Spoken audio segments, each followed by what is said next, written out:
Hello students, in the last class we learned about the general characters of the pteridophytes. Today we'll study about the origin of the vascular plant, that means the theories that suppose how these vascular plants have evolved. So basically there are two group of scientists that are working, and there are two different views also. One group of scientists believe that these pteridophytes they have evolved from bryophytes, and the basis of their theory is that they have studied the gametophytic generation of both the pteridophytes and bryophytes, and on that basis they consider that these pteridophytes have evolved from the bryophytes. While the other group that believes that algals are the ancestors of these pteridophytes, they have worked on the sporophyte of the algal system as well as of the pteridophytes, and on that basis they consider that these pteridophytes have evolved from the algae. Now coming to the bryophytic origin. So there are some characters on which basis we can say that the pteridophytes and the bryophytes are having some common features among them. The first is your heteromorphic life cycle. Heteromorphism means existence of two different forms in the same life cycle. That means they are having the gametophytic phase also as well as sporophytic phase. The gametophytic phase is represented by the sex organs, or you can say the gametophytes, while the sporophytic phase is represented by the main plant body. So both the pteridophytes and bryophytes they both have the sporophytic as well as gametophytic phase. Then comes your second point. Here the sex organs are multicellular. It means the antheridia as well as the archegonia they are multicellular structure. They have different types of cellular composition in the sex organ. Then third point where they are sharing the similarity is they have motile and flagellated sperms. That means the sperms have a tail-like structure that helps in motility. They help in movement of these plants, of the sperms. Then the gametophytes of both the groups are thalloid in nature. The requirement of water for fertilization, this is also a very important character, that both the group are sharing the same character. One most important character is that both have retention of the zygote within the female sex organ, and the embryo development takes place within the female sex organ only. Then plant and the spore surfaces are covered with cutin, that means cuticle. There is a waxy coating that prevents the plant from getting desiccated. So these are basically some of the characters that you can say. Even there are some land adaptations also. Both of the plants are sharing. It means the pteridophytes and the bryophytes. Now there are some theories that have been given by the group of scientists. So the first theory that comes into existence is Anthocerotian theory. As the name suggests, we can see that there must be some similarity between the pteridophyte and the Anthoceros group. And the group that means Anthocerotales, basically Anthocerotales order. So this theory was given by Campbell, and these are some important characters on which basis he said that the pteridophytes they resemble the Anthoceros. Like we have read the Anthoceros structure, if you will remember, we had a genesis study of the Anthoceros. So they were the sporophytes. They were that had rhizoid instead of root. Then there was mechanism of indefinite growth. If you remember the structure of the sporophyte, where the seta that was represented by the meristematic zone. So here also both the groups they have indefinite growth due to the presence of meristematic tissue. Then presence of columella. If you remember, columella was found in the bryophytes. All the series we read in Anthoceros, we read the presence of columella. Then it is very similar to the horneophytons. This is the group of the pteridophytes that shows the presence of columella. Then limited number of spore production. The spores that are produced within the sporogenous cells, they were limited in case of pteridophytes as well as in case of bryophytes. Now the capsules, both the group in Anthoceros, if you remember, in the capsule it was having photosynthetic tissues. They were dependent on the gametophyte only for the absorption of water and minerals, else the capsule was having the photosynthetic tissue. Similar type of structure is found in pteridophytes also. Now these all the characteristic feature of Anthoceros, they are very similar to the Rhynia, that is considered to be the most primitive pteridophyte. So on this basis he said that Campbell, basically in 1895, he said that these pteridophytes have originated from the bryophytes only. See, here you can see that this is your gametophytic thalloid phase, and this is of anthoceros. And here you can see very here you can see that there is some changes occurring into the sporophyte of the anthoceros, and in the B diagram you can see it is getting modified, and slowly in the D diagram you can see it has been modified into the sporangia like structures. So this is how the modification, how evolution of the anthoceros has taken place into a rhinia. So now the bryophyte, that means the anthoceros has been modified into the rhinia. That means it is showing similarity with the evolutionary phase in the bryophytes to the pterophytes. Then second similarity was found in the antheridia. It was suggested that the antheridia were embedded in both the cases, in anthoceros as well as in pterophytes. So it could be that eusporangia type of development was taking place in all the series. So it was suggested that this could be another point of similarity between the pterophytes and the bryophytes. You can see the A diagram, that is of Marchantiales, then B is of Anthocerati, and the C is a eusporangia type, that means in case of pterophytes. See, everywhere we are seeing that it is an eusporangia type of development. So this was another point of similarity between the pterophytes and the bryophytes. The next evidence came from the development of the archegonia. In case of archegonia, it was also again observed that the archegonium of anthocerotes were continuously, they were reducing themselves. They were more reduced in comparison to the the Hepaticae A, that means Marchantiales. They were reduced in comparison to the Marchantiales.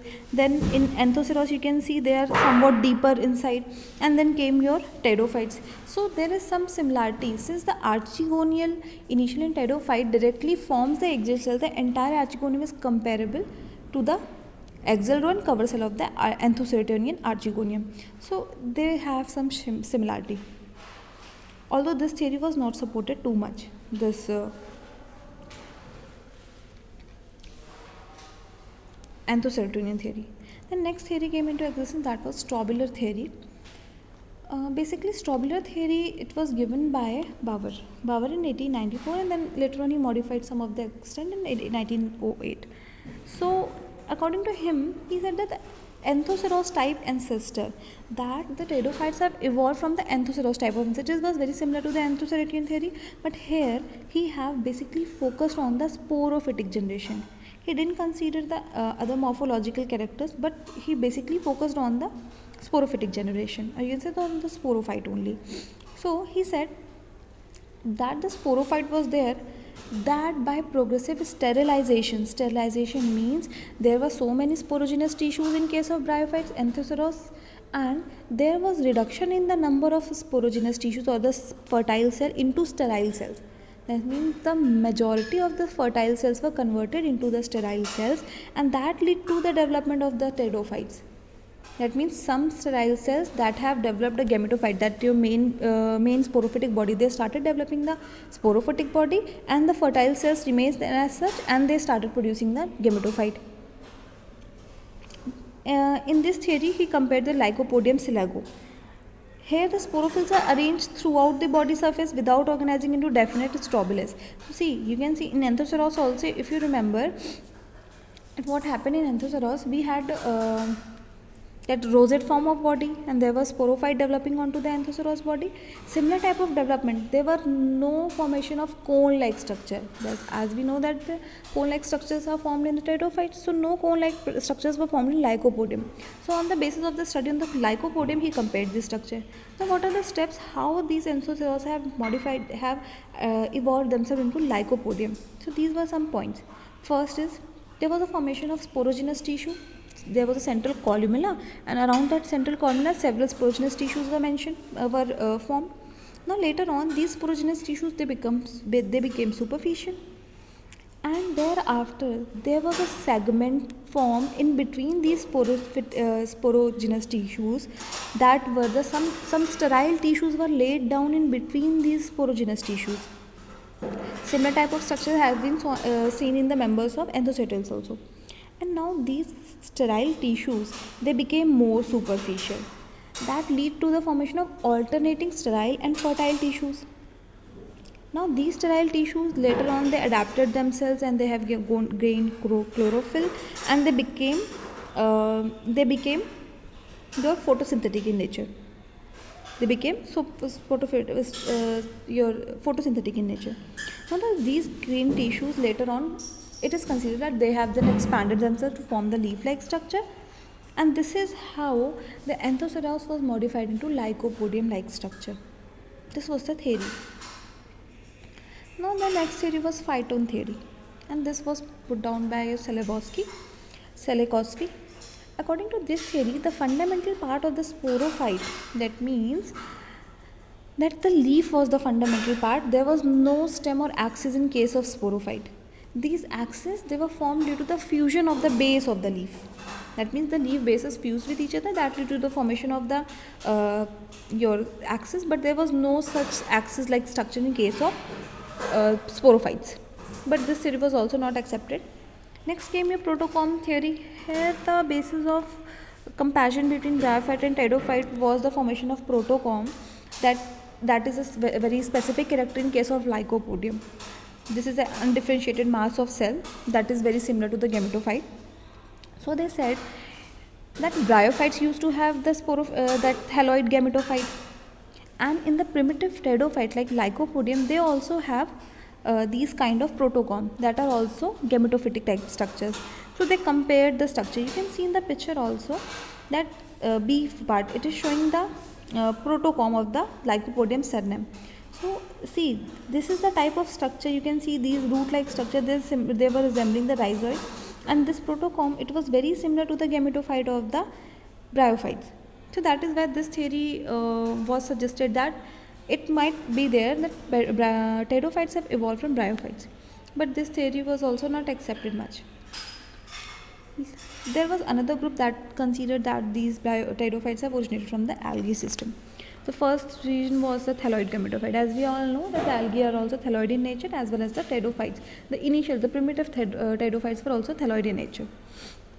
Now that they both have similar photosynthetic pigment, because both are photosynthetic, they have chlorophyll A, they have chlorophyll B, they have carotenoids.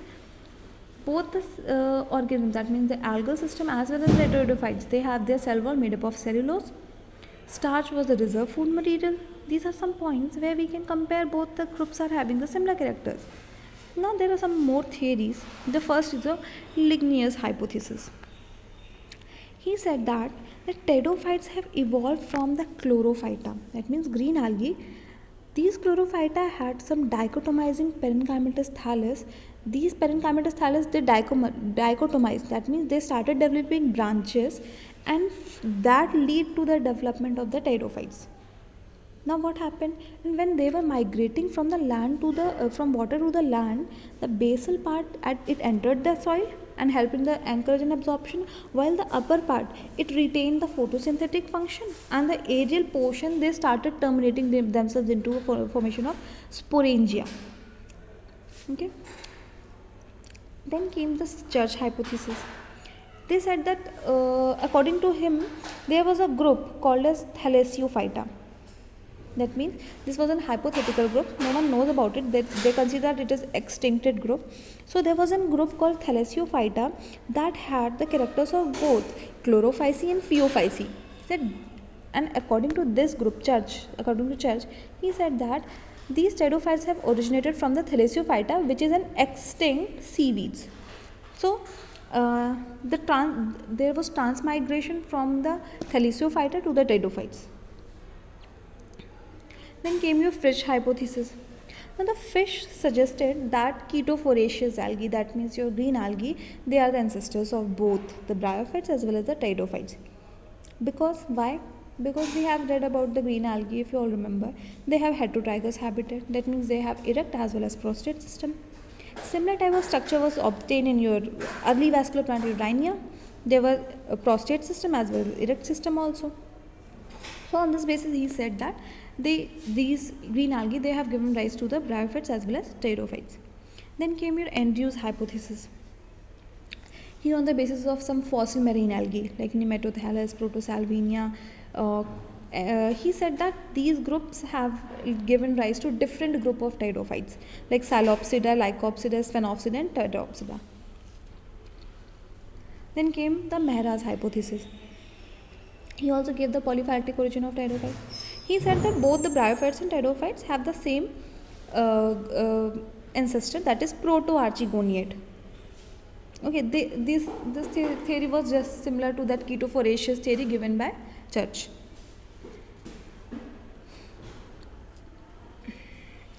Now there are some modern interpretation for this theory.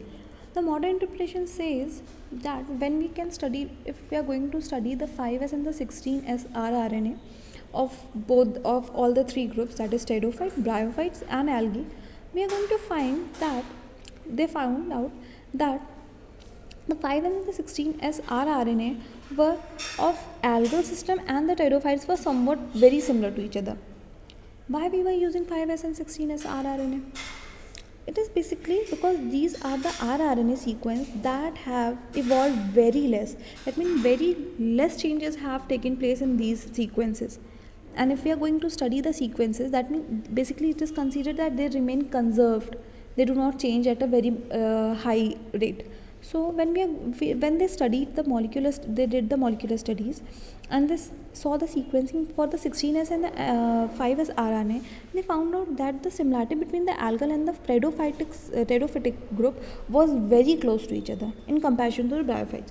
So they consider that the theory that was colloquial theory, it could be somewhat true, that the colloquial that green algal ancestors have originated from colloquial, and then these mosses, they appear to be the group of the tracheophytes only.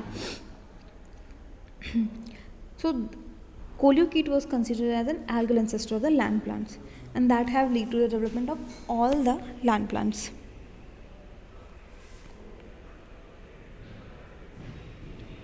So these were some of the theories that I have told you. Now regarding the details for this theory, you will have to go through some books.